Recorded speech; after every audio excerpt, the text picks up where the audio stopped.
تو جو حاضر ناظر ہوتے ہیں وہ آ کر بیٹھتے، وہ آتا کیسے ہے، جاتا کیسے؟ کرسی خالی چھوڑتے ہیں۔ اصل میں پیٹ کے کھانے کا چکر ہے۔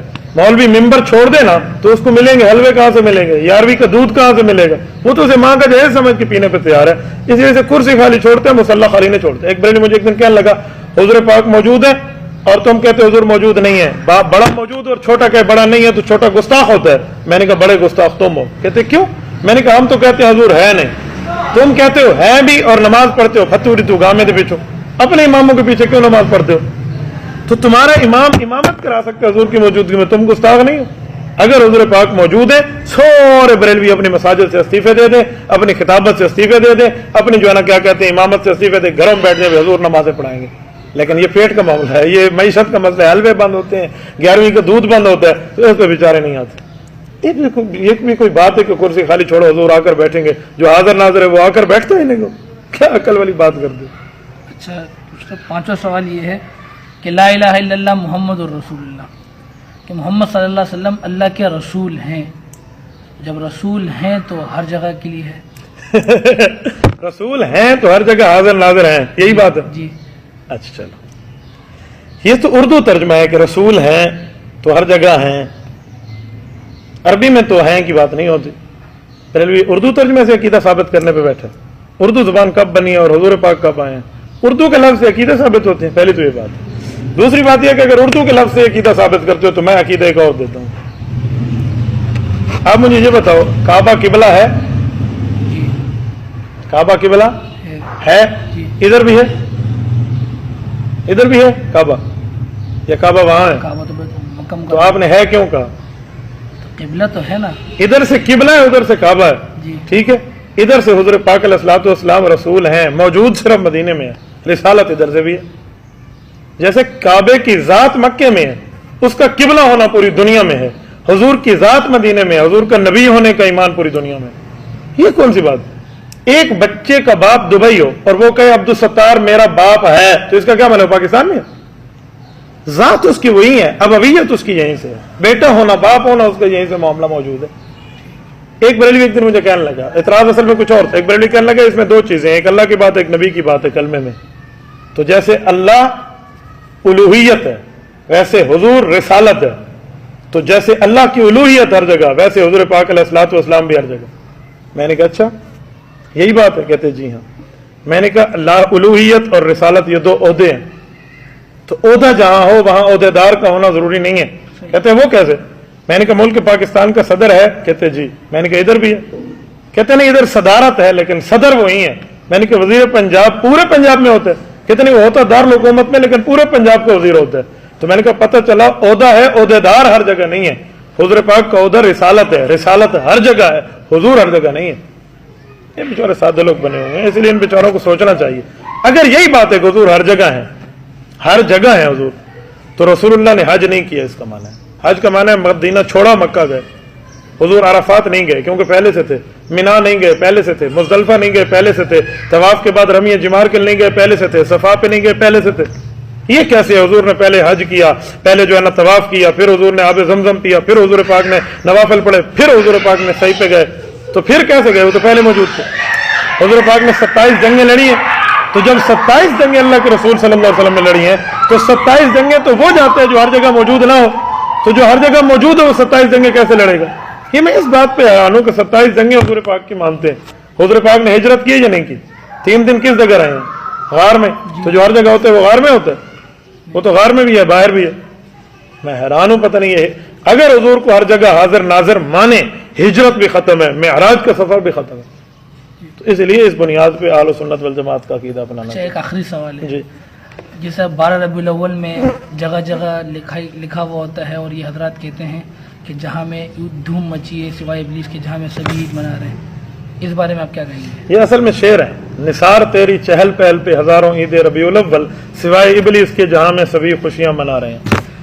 یعنی ابلیس خوشیاں نہیں مناتا، باقی سارے خوشیاں مناتے ہیں، اس کا معنی یہی ہے؟ جی ٹھیک ہے، مجھے یہ بتائیں، یہ حدیث پاک ہے کہ جب حضور پاک فوت ہوئے تو مہینہ کون سا تھا؟